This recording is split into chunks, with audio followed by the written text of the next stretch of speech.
Salut les gars, j'espère que vous allez tous très bien. Alors les gars, je suis content de vous retrouver dans cette nouvelle vidéo dans laquelle on va parler de Florentino Pérez, le président du Real Madrid, lui qui aurait trahi Joran Laporta, le président du Barça, dans l'affaire Negreira.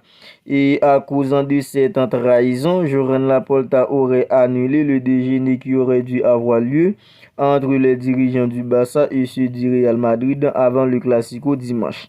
Dans cette vidéo, les gars, on va voir tout ça ensemble en plus en détail. Alors, si c'est pour la toute première fois que vous regardez une vidéo sur cette chaîne, pour rappel, je m'appelle Lucien et j'ai créé cette chaîne dans le but de vous tenir informé de toutes les dernières actualités du football mondial. Alors, si vous regardez cette vidéo et que vous n'êtes pas encore abonné à la chaîne, maintenant c'est le moment pour que vous le fassiez parce que ça soutient la chaîne.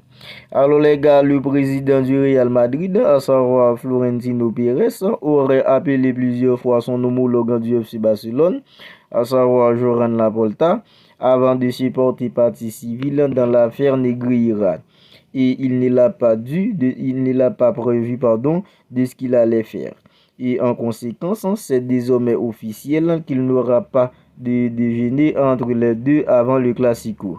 Alors, le traditionnel banquet pré-classico entre les dirigeants du FC Barcelone et du Real Madrid n'aura définitivement pas lieu. Alors, la raison, c'est que les Blaugrana n'ont pas envie que l'affaire Negreira soit invoquée et qu'il y ait des dérapages. Mais les deux parties se retrouveront donc dans les tribunes du Camp Nou pendant le match. Mais on assure que dans le camp catalan, les relations ne sont pas rompues pour autant. Mais dans ce même dossier, Mundo Deportivo, qui est un journal très respecté dans le monde, a lancé une grave accusation contre le Real Madrid. Alors, selon Mundo Deportivo, Florentino Pérez, qui est le président du Real Madrid, aurait eu Joran Laporta, qui est le président du Barça, au téléphone les jours ayant précédé sa volonté que le Real Madrid se porte en partie civile dans l'affaire Negreira, et jamais il n'a dit à Joran Laporta qu'il allait agir de la sorte.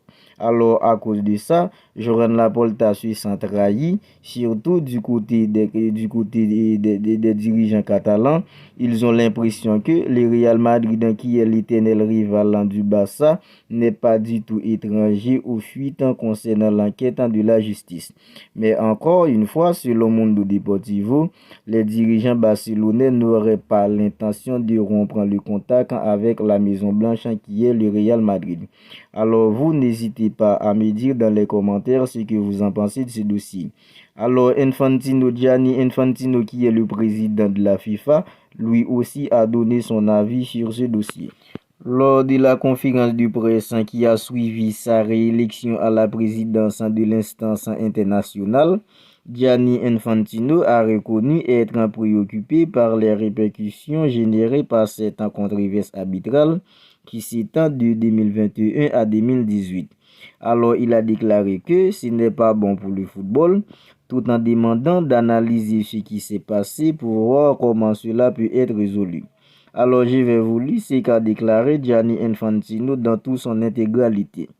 J'observe tout ce qui se passe dans les équipes nationales et les clubs. Et quand il y a des situations négatives, cela nous inquiète. Parce que les clubs, surtout les grands, font beaucoup pour le football. Pas seulement pour la ville ou le pays, mais pour le monde entier, a déclaré le président de la FIFA à propos de l'enquête judiciaire ouverte en Espagne pour les paiements de 7,3 millions d'euros à l'ancien vice-président de la commission technique des arbitres. Gianni Infantino a aussi ajouté: « Nous sommes tous humains, nous faisons des erreurs. Et nous allons analyser par exemple en Espagne ce qui s'est passé pour voir comment cela peut être résolu. Nous avons eu des crises dans plusieurs pays, en Italie aussi, avec des grands clubs impliqués. Ce n'est pas bon pour le football, mais nous devons tous travailler ensemble pour donner une impulsion positive, si possible, parce qu'il n'est pas bon de faire grandir l'animosité. Il est plus important de comprendre et de trouver des solutions. » Alors voici les propos de Gianni Infantino, le président de la FIFA, concernant l'affaire Negreira dans laquelle se trouve le Barça. Maintenant, c'est à vous de me dire dans les commentaires ce que vous en pensez de ce dossier. concernant Florentino Pérez qui aurait trahi Joran Laporta et aussi les propos de Gianni Infantino. N'hésitez pas à me donner vos suggestions dans les commentaires. À noter que je lirai tous vos commentaires. Alors les gars, on va en rester là pour cette petite vidéo d'actualité sur le Barça. Si elle vous a plu, n'hésitez pas à me le faire savoir en me laissant un commentaire et aussi un pouce bleu. Et si ce n'est pas encore fait, n'oubliez pas de vous abonner à la chaîne pour ne pas manquer toutes les dernières actualités du Barça. Je vous dis à très bientôt pour une autre vidéo.